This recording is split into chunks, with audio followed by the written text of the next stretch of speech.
Hello, and welcome to the Steve and Mark Discuss podcast, where Steve brings up the subject, talks about it for a few minutes, and I give an opinion.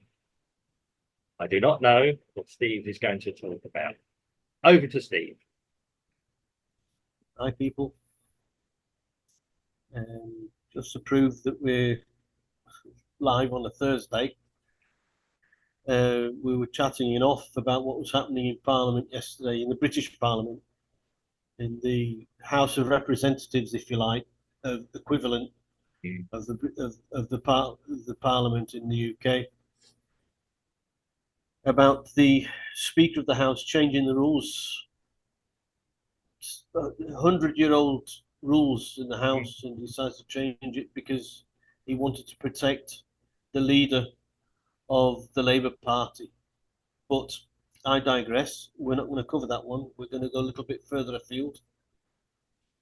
It strikes me that Europe, the mainland Europe, is burning, and quite quite a lot, if you like. The Netherlands, Germany, Poland, France, Italy, Spain, Greece, Bulgaria, all of these countries, the farmers have been protesting. And they are not happy with how things are turning out for their businesses. Now, apparently, farming covers 1.4% of the trade in Europe. So for a politician, I suppose it wouldn't be all that important. However, let's move on. What the farmers are complaining about are the tariffs of the EU, the use of fertilizers, or the non-use of fertilizers in this case, where Russia was the main exporter of fertilizer to the EU. Now, because of the sanctions against Russia, these fertilizers can no longer be used. The reduction of planted areas, also because of the green aspect of the thing. Reduction of animals in some farms, the dairy farms and the meat farms, if you like, the cattle farms. So basically, the EU is taking away the livelihood of these farmers, and these farmers they've complained also about their economic situation, which for the farmers in the EU has been, it's a long story, this, where they get subsidies from the EU and all this. And the bureaucratic problems which they've been suffering just to get the simple thing done, it's always a long drawn out process.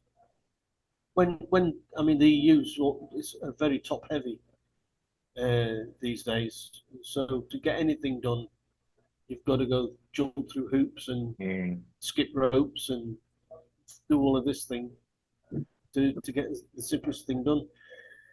The energy costs, the farmers are complaining about the energy costs because the EU have shot themselves in their own foot, banning Russian gas. The supply chain problems because of the war in Ukraine. Apparently, that's affecting. Upper region and Middle East as well. Right, and so it's affecting the poultry, the eggs, the grains, and the oils. So the farmers are all up in arms about that. They're all going to the capitals of their respective countries. They're throwing seed or grain rather to the floor, wasting the grain. And I think what van der Leyen, the lady, who incidentally has been touting that she wants a second term. Traditionally in the EU, you have one term and you pass the presidency on to another person. Yeah. But she took on herself to Mm. keep in the presidency. Let's see how that works out.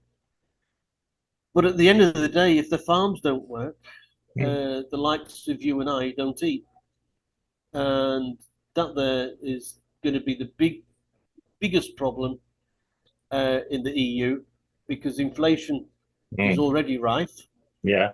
and food inflation is going to go through the roof. Mm.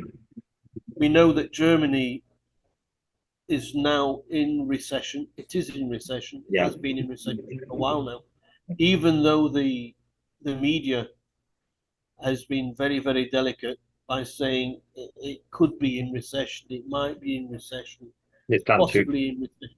It's It's in done. recession. It's done two quarters. It's in In recession. recession. End of story. Yes. Right.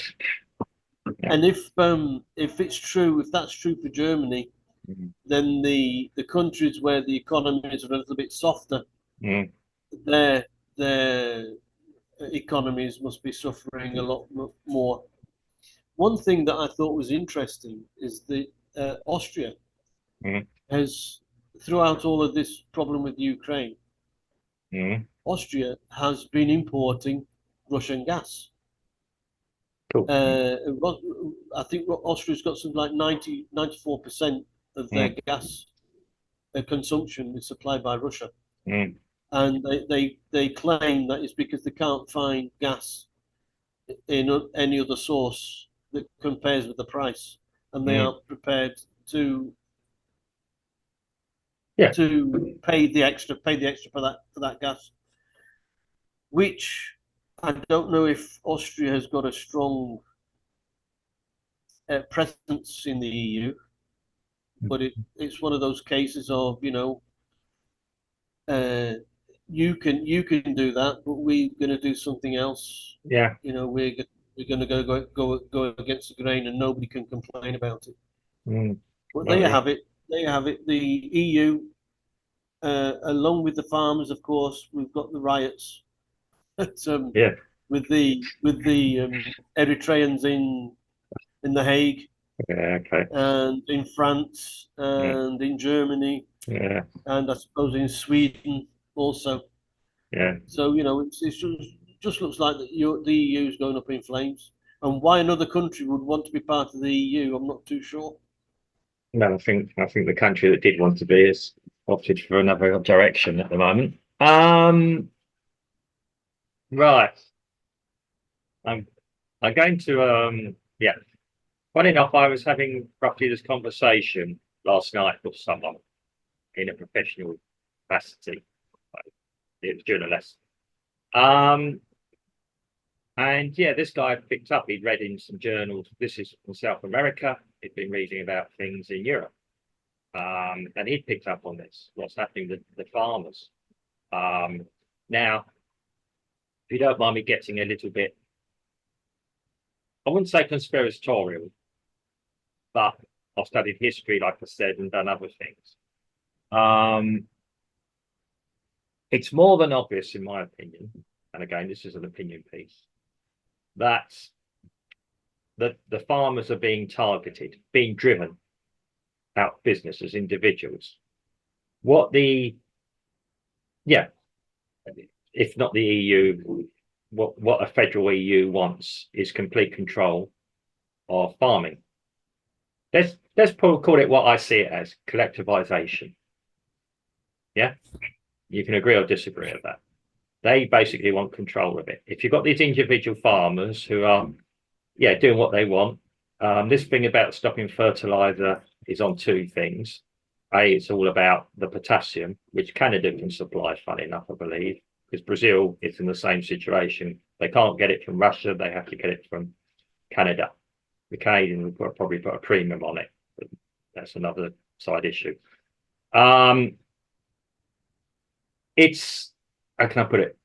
And then they're saying it's the environmental things as well.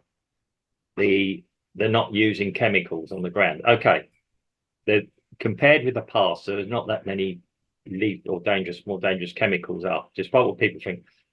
The stopping us eating meat. This has been going on for years. It's complete nonsense as well. If you're not eating meat, you're going to have more arable land given over, which they're trying to stop as well. Yeah. And again, creating arable land creates destruction to lots of little creatures we can't see, and not nice cuddly things as well. Yeah. But are essential for the food chain. We're being fed. And I could tell you this from my 14-year-old biology lessons. What's going on at the moment and being told in the mainstream media is complete nonsense. Either that, I do not believe in the past 24, in the past 40 years, anything's particularly changed a lot. Yeah, the food price chain hasn't suddenly changed. Logic hasn't suddenly changed. I think this is all about control. You get and given that the EU is probably hand in hand with some corporations, i.e. big corporation farmers, who will be given that land, probably on license or on a long-term contract, a bit like the rallies we've been run in the UK and other things, energy companies and all that. They buy a charter to actually run it. This could be happening. For me, it's all about control. And I think you summed it up when you said you and I won't eat. If that's possibly it. How do you control people? By putting food in their bellies. We've got a twofold thing here. Now, I'm probably going to go on and weigh out the conspiracy thing, and I'm openly up front about it. Anyone can challenge me on this. There's two things that they can get control of. They get control of the food, our food chain. They can also look into do digital money as well. So it could be twofold. They could stop us having the ability to buy the food and then stop us being able to get the food in the first place. Yeah. If we're good little boys and girls, we're being given awarded food grants. Yeah. If we're bad and naughty, we'll lose that right, that privilege. Yeah. It's not quite there. I've seen it a few times. I saw this touted about 10 years ago. And then disregard to the other thing about the 15-minute cities and everything, delays, but bringing food in and everything else, stopping us having access to the countryside almost. Yeah. Yes, I'm very, very suspicious. A little bit angry. I totally support the farmers. We can see this, the control of the money, a lot clearer when we talk about the Canadian truck drivers. Yeah, who went on strike and all their bank accounts were frozen. And also Nigel Farage, which was thank goodness that his account was closed, because otherwise a lot of this would be kept under the rug. Yeah, if you like, and kept behind closed doors. But we can see that this sort of activity is beginning to happen. Yeah. Now I'm going with an outcome. At the moment, you're saying on fire. This is people who are angry, desperate, showing their teeth, as it were. It's not only happening in Europe. Let's not forget that. Hasn't hit us here yet because Brazil would be very, very difficult. Well, there's a lot of corporate farms in Brazil already, but there's a lot of independent farmers still, whom I do quite nicely. Yeah, small farm. So you understand this. You've got more of an insight than I've spoken to people who do have come from farming families and do produce things. So we are. This for me, the last time I ever read anything like this, I mean, I haven't got it near me. I've got a history book all about Europe that leads up into the turn of the last century. I think you know where I'm going with this and what happened in Eastern Europe. And funny enough, Ukraine is mentioned in the history of that as well. That's almost a breadbasket, a nice agricultural area. which managed to starve the farmers there as well. Yeah, now, okay, there's other side issues happening. I mean, there's a certain former president of the US who predicted this energy problem. Yeah, getting gas and fuel in. When you're not bringing it out of the ground yourself or doing it yourself, you've got to go elsewhere for it. They're not in a position to do that. Ultimately, if farmers do get squeezed a lot, we buy a lot of our food from supermarkets. The supermarkets are like, years ago it was Walmart, there's other things, they squeeze the producers down to absolute minimum profit margins. Again, if I owned a supermarket chain, I'd be doing the same, because we've got to look after ourselves. So the farmers are suffering. How much sympathy we have with the farmers of that, like you said, with subsidies, but that's all going away now. That was something big in the 70s and 80s, again, with a little bit of EU trying to have, or the EEC trying to have a bit of control over things, supplying like the wine reservoirs and the butter mountains and things like that, stopping these things flooding the market, reducing the price. It's always been about control. The European Union, or what was the predecessors, it emerged in the 80s, was all about control. When you study the history of it, certainly when I was, again, studying it when I was 14, I thought there's something strange about this European community. It's not really what it appears to be. And then they put out a press thing, again, a thing, consumer prices have gone down. And I know, no, that wasn't true, because my parents were complaining about the cost of food going up. So yeah, where do I think this is all going?